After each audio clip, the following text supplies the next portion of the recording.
Hello, everyone, and welcome back to the Feel It to Heal It podcast. I'm so excited for this episode. I'm going to be guiding you through the 3 stages that I guide people through in terms of healing, safety, and expansion, and how to feel safe to release the healing stage when you are ready to complete that phase of the healing and expanding journey. So this topic idea came up. I mean, I talk about this all the time, but particularly this came up with a client yesterday where we had nothing left to process. Like there was nothing that she had to process. There was nothing that she was feeling dysregulated about. There, like everything was good. Everything was under control. Everything was flowing. Like, she's planning a wedding. She has a lot of big things happening. She runs a business, so many things happening. And she was like, I don't know what to process. And I was like, I think we can just celebrate the fact that there isn't anything to process. Like, it's okay that we've healed a lot of what needs to be healed. And now the biggest part of that growth is allowing yourself to land in the safety of the present moment. And from that foundation, you then get to focus on the fun part, which is the expansion piece, the creating your life piece, the enjoying all of the fruits of your labor piece. So what tends to happen as human beings is we start a healing journey and then we always think that there's I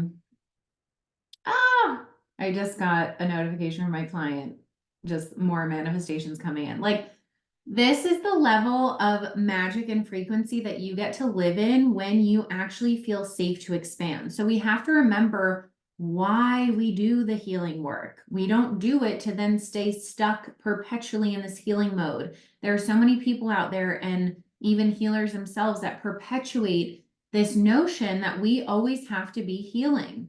We are not meant to always be healing. That is actually an addiction to healing. That is an addiction to self-development. There's a difference between wanting to forever grow and understanding that that growth actually comes from being able to land in what you've already built. That is the growth. It's acceptance before change. When we're able to land in the safety of what we built, we naturally align ourselves to just keep going without this addiction to it. Energy is everything. So how we choose to relate to things will determine what we create in our lives. So if we're, wrapping up this healing part where we're not actively processing anything anymore. We've processed the childhood wounds, we've processed the pain stored in your body, we've processed your, addictive behaviors, like we've processed all there is to process. And now the real flex is being able to feel safe to just land in what you've built and relate to expansion from a place of I am so good and so safe in this moment that anything else is just overflow, is just desire, is just extra. And that puts you in an energetic space of expansion to happen more naturally rather than with this frenetic energy of like, I need to always be self-improving. I always need to be doing more. Because what does that tell your body and your nervous system and your inner child? It tells your body that you do not feel good enough as you are in this moment. And this ties into the second one-on-one session I had yesterday with a client where she was talking a lot about how she doesn't feel good enough and how in the manifestation practices she's been listening to from other people, it's like, well, you have to feel that in your body to manifest. And she's like, well, how do I feel good enough in my body when I don't feel good enough? And I said, this is what most manifestation teachers and coaches are missing. And it is such an integral piece of it. It all comes back to safety. We only manifest what we feel safe to receive.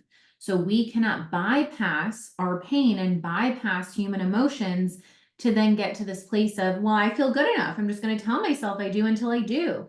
That's not actually how it works.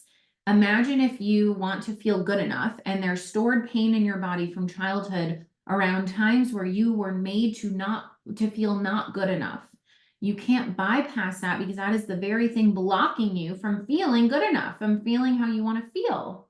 So we first have to meet your nervous system where it's at, which is honoring, oh, I'm not feeling good enough. Let's own it. Let's claim it. Let's accept it. Now, accepting it does not mean that you are going to forever feel that way. It's quite the opposite.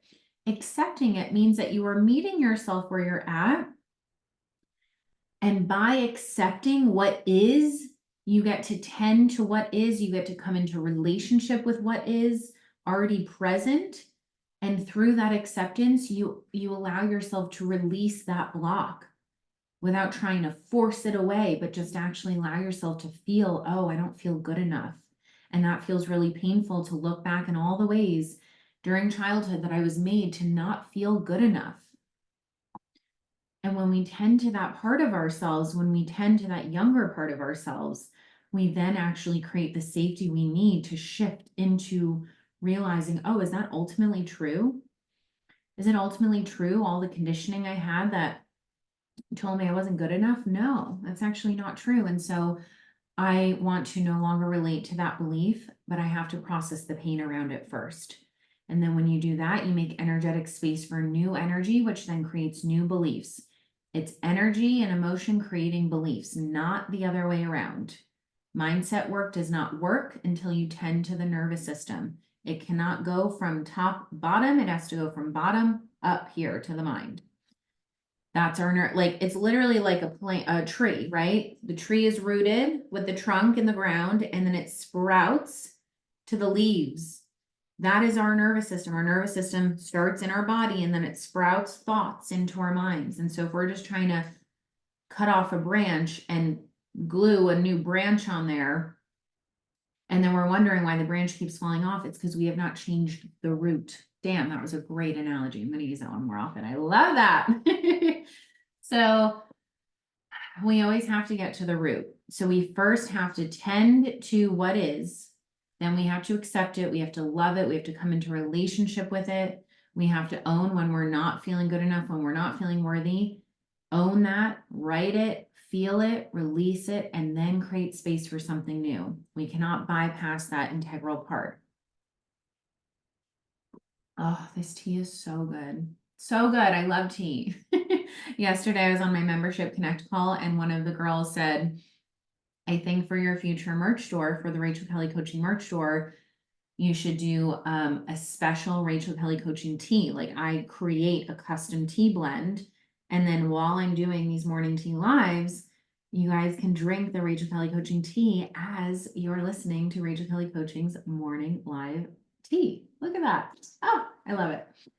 So let me know if you like that idea. Reach out with any special, flavors that you like and we'll create it. We'll make it happen. So anywho, I gave this client the homework of really tending to what is rather than shaming herself into thinking she should be somewhere further ahead. Like, how often do you do that where you are just forcing yourself to be somewhere where you are not? And then you're like, well, why isn't change happening? Well, you can't force yourself into change. You have to accept what is before the change happens. And then with my other client, every time she tried to find something to process, I just fucking started laughing at her. And I was like, come back to the present. There's nothing left to process. Let's just celebrate the fact that there is nothing left to process. Like, let's actually just land in all the amazing things happening. You're planning your wedding. You just got inquiries for your business. You are feeling calm and regulated. Like, that is the magic. Let's celebrate that. And she literally kept trying to find something to process. She was like, oh, but this was kind of sad and this happened, and I was like, nope, shut up. Nope, nope, nope. I literally had to like tell her to shut up and come back to the present. We are not addicted to the healing. We heal so that we feel safe to expand. We don't heal so that we stay addicted and stuck to the healing. So I literally had to just tell her, boop, zip it. Nope, we're not going there. And every time she was like, oh, but I think I could cry about that. I'm like, why are you trying to cry? Why are you trying to force this emotion? Like, the emotion will come when it needs to. And as someone who was formerly addicted to crying, I know this. I know when I actually need to cry, like this morning, I needed to cry because there was pain that was coming up versus, oh, I'm crying because I'm just addicted to things not being okay. Our nervous systems always go with what's familiar, not what makes us happy. So I will literally feel my nervous system go into this response of like, oh, normally if something like this were to have come up, I would just go into this dysregulated state. And my body naturally wants to go there. It wants to go to this, oh, I'm not okay place. Oh, I just want to stay in bed all day place. That doesn't help shit. It doesn't help you feel better. It actually is your responsibility to lead your nervous system. So my inner child this morning was like, I just want to stay in bed. I just want to cancel this morning tea live. I just want to cry about this boy. Like, no, no, no, that is not the energy. That is not the vibe for 2024. We feel our pain. We tend to our hearts. We tend to the younger part of ourselves feeling scared. And then we show the fuck up for ourselves. That is what feeling safe to expand is all about, not allowing our pain, our dysregulation, our inner child, our nervous system to run the show. Because that means it's leading us. Just like if you give someone power to take over you, if you give money to take over you, you get to choose, are you leading or are you being led in a way that is not actually helpful? If you want to be led by anyone, be led by the universe, because the universe wants you to realize how fucking powerful you are. And so if you want to be led, surrender to the universe, surrender to being guided by the universe. That is the one entity that can actually lead you. It doesn't mean you sit on your ass all day and do nothing, but it means that you get to feel supported. It means you don't have to do all the things alone. You're not supposed to. I am in my most alone phase I've ever been, and that just deepened this morning. Literally just this week, I've lost 2 more people. Now, did I actually lose them? No. They are still, I'm still connected to them. We still have deep connections. But is my time and energy going to be spent with these people right now in this present moment? No, because that's not what's meant to happen. Now, could I then get so dysregulated and be like, oh my God, I'm all alone, I'm all alone, I'm all alone? Sure, I could let my inner child get freaked out for no fucking reason, or I can put on my adult pants and say, not actually alone. I am deeply supported. The universe is guiding me. It is clearing out so much space to bring in everything I desire. It is preparing me for what it has prepared for me. And so we cannot ask the universe for our desires and then sit around holding on to things no longer serving us and then wonder, oh, why hasn't the universe delivered? Well, how are you showing up? How are you showing up for your life, for yourself, for your healing, for your expansion? How are you showing up? How are you relating? Because if you are grasping on and clinging on to things that no longer serve you, you are blocking abundance in all forms from coming in. And this is fucking terrifying as humans because we are relational, attachment-based creatures. So being able to be so at peace with the exchange that just happened between me and this man and just letting him go, like I literally said, I let you go and I wish you all the best. With no ego, with no ill will, like I genuinely wish him all the best. And I know that the timing is just meant to be what it is right now. That doesn't mean it's not painful. I care very deeply about this person, but the timing is not right. He has to focus on him. I have to focus on me. And when we're able to surrender to that and be in the scary alone phase, we make space for so much magic to happen. We make space for this or something better. If I am meant to reconnect with this person, which like probably could happen like tomorrow, right? We love to attach on to things. Like we have a heavy conversation with someone and we're like, that's it. I'm never seeing him again. It's over. Like we attach on to the drama. And it's like last time this happened where we tried to end things, literally the next day we were having a conversation about how it was all just fear because we hate being in the unknown as human beings. We hate being in the gray area. So we're like, it's either over or it's not. We're either getting married and having babies or I'm never talking to you again. Doesn't have to be that dramatic. It gets to just be what it is. We have connections with human beings, whether we're talking to them or not, whether we're seeing them or not, whether we're pursuing something or not. We cannot choose who we are connected to. We are eternally connected as humans, and some of us will have certain connections. And that's a beautiful thing. Now, does that connection mean that you then go abandon yourself and and just like grasp onto it. Like the way that I just witnessed myself to relate to this text message I received this morning fucking blows my own mind. Because I reflect back at this anxiously attached version of me where I would have sacrificed myself, I would have abandoned myself, I would have grasped the fuck on and tried to hold on because my inner child would have felt, oh, if I lose this person, that's it. I'm chapped liver. It feels like I'm dying inside. I've built internal safety in my body where someone can send me a text like that, which I'm not going to disclose what the text was, but it was a lot of his own shit coming out. And I can look at that and be like, okay, this feels really shitty. This feels really painful. We're not going to bypass the pain. I let myself feel the pain. I let myself cry. I let myself journal. I let myself feel scared. I let myself feel all the things. And then I chose, how do I want to relate to this? Do I want to relate from a graspy inner child place? Or do I want to relate from my power? Because when we give people power, when we give money power, when we give anything else power, we are outsourcing and disconnecting from our own personal power. We are so fucking powerful. Like, you have no idea how powerful you are. Like, you haven't even begun to scratch the surface of how powerful you are. Like, just let that sit for a moment. Like, you are so fucking powerful. And the more that you tend to that younger part of yourself that is numbing, avoiding, grasping, running away from yourself, the more you disconnect yourself from that power. And then you never get to actually feel how powerful you are. And so, moments like this is why I always say, choose pain over suffering each and every time. Because that pain that I just felt lasted about, I don't know, 20, 30 minutes. It's still a little bit in there, but I released a lot of it.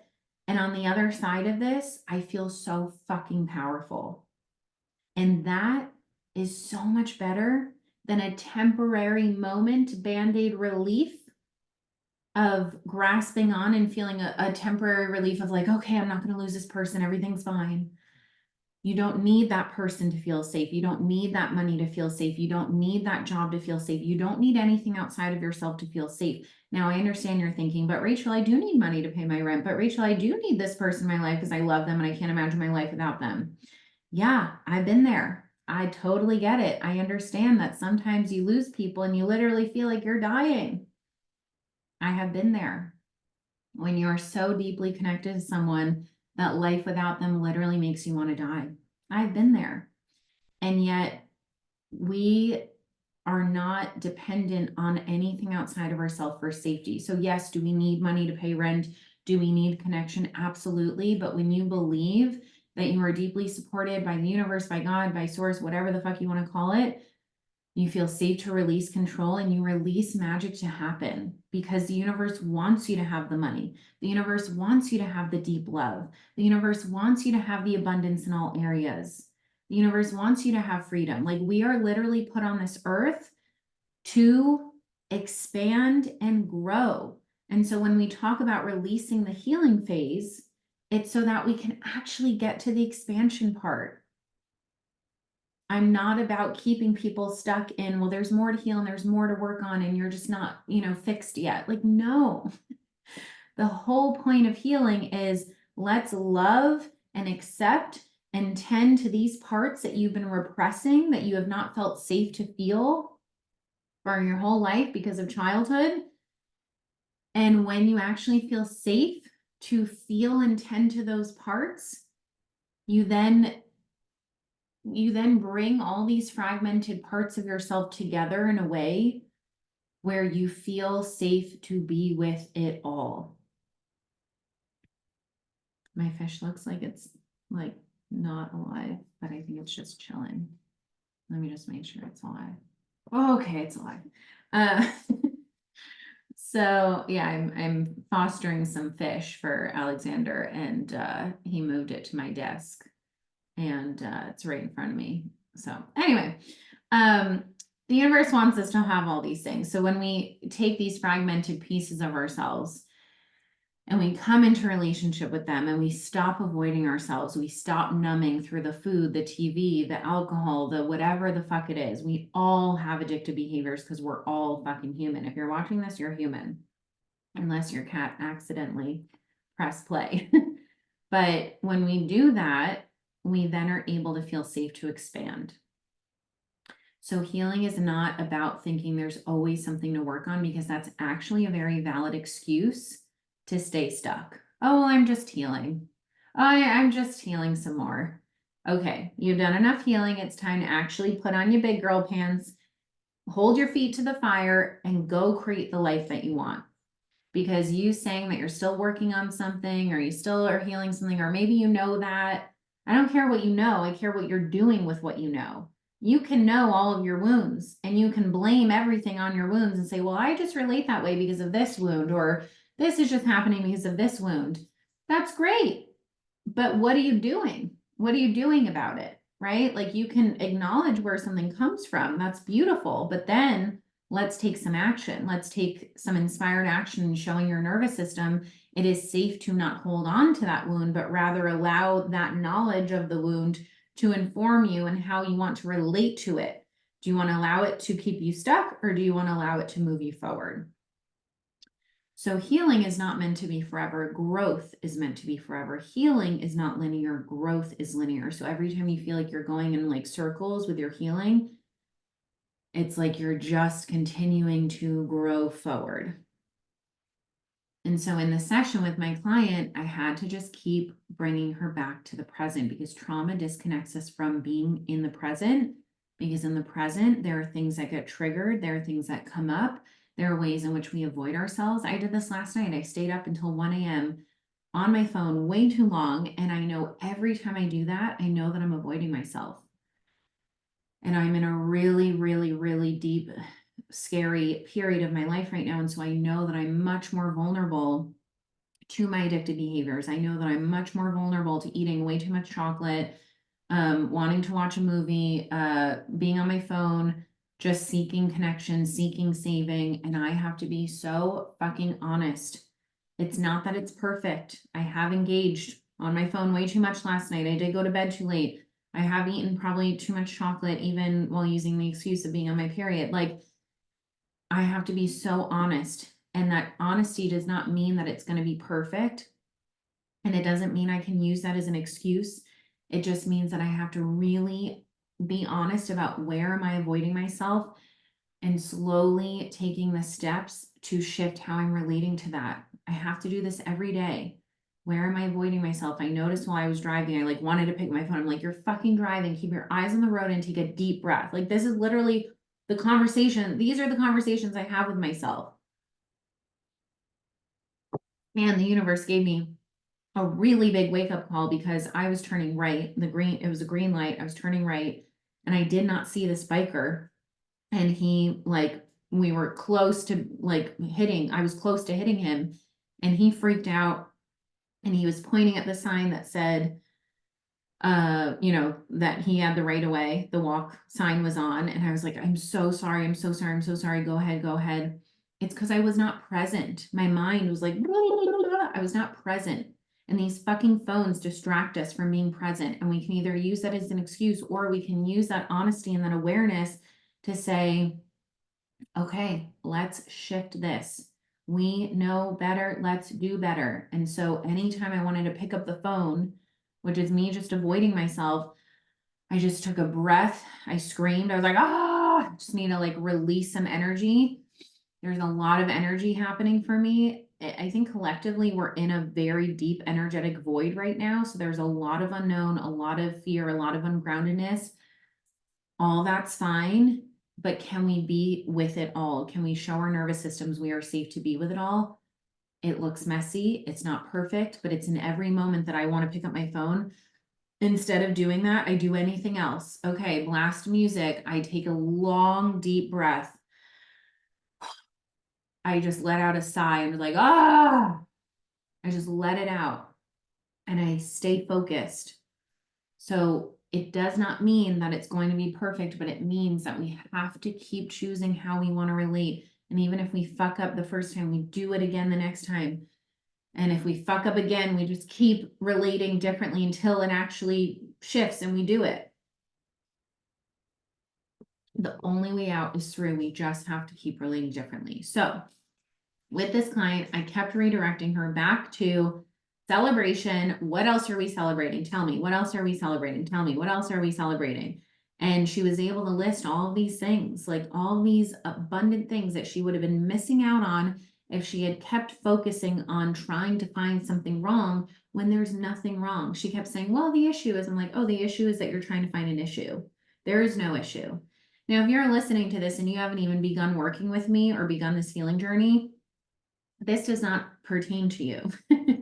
But it does pertain to you in the sense that we all have ways, even when we're first on a healing journey, where we relate to things in a certain way that feels familiar. And part of beginning that healing journey is actually looking at where am I relating in ways that don't serve me? What need is that fulfilling? What role does that serve? And how can I start relating differently? You can do that no matter what point of the journey you're at.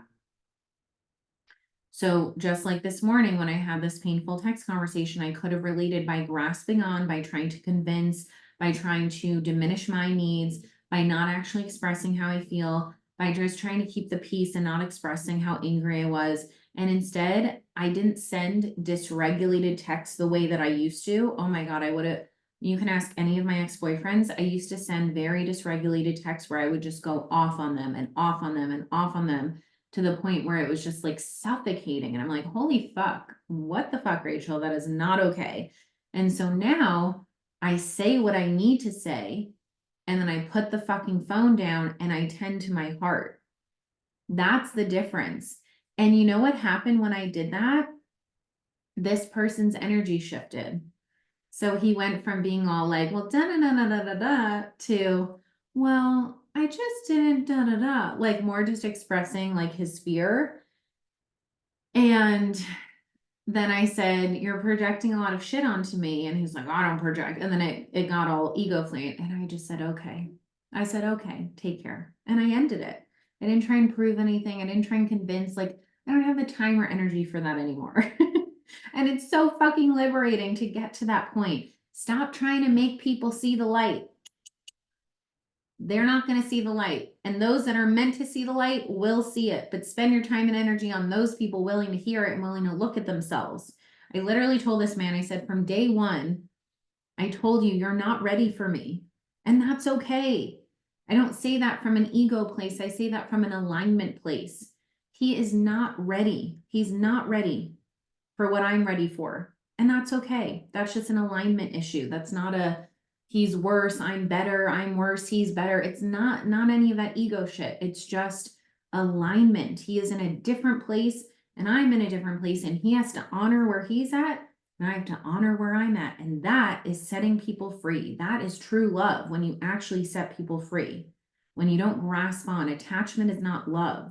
Love is letting people go and developing secure attachment where you know if you're meant to be with that person, you will. And if you're not, you're not. That just means there's something better. And I shouldn't say better, I should say more in alignment. So notice where your body is feeling addicted to things that are not good for you because it feels familiar, and take baby steps in showing your body that it is safe to experience new things, that it is safe to feel in new ways, that it is safe to relate in new ways.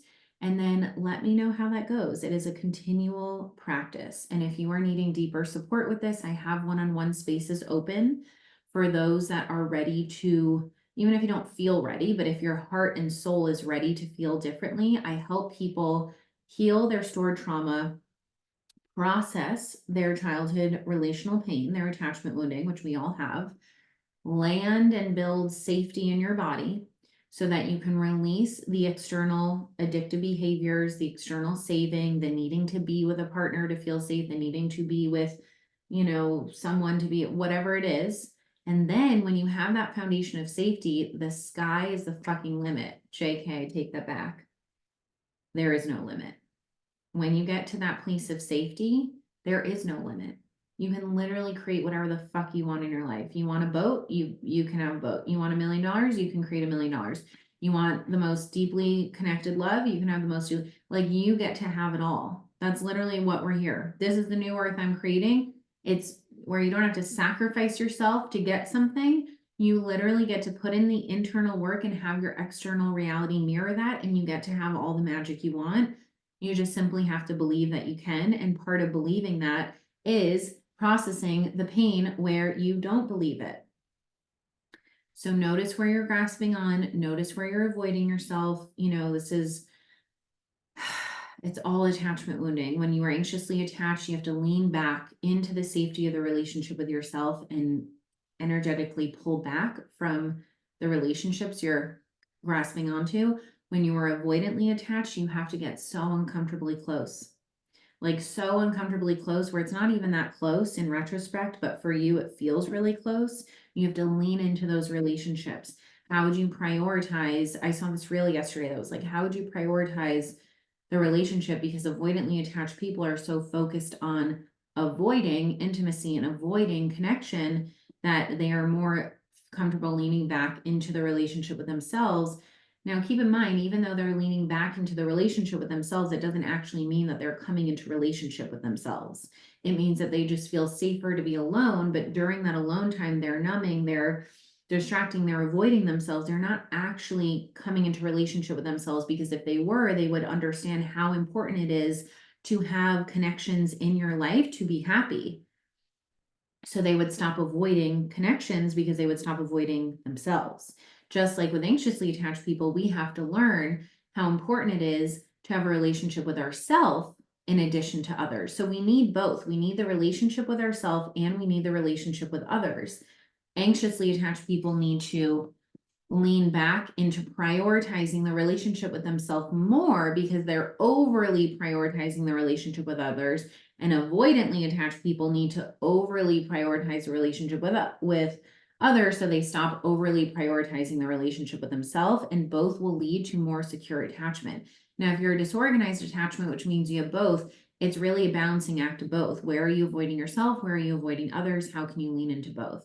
This work is not easy, y'all. It is the most painful, wild ride of your life, and I cannot preach it from the rooftops louder that it is the most worthwhile mountain that you will climb.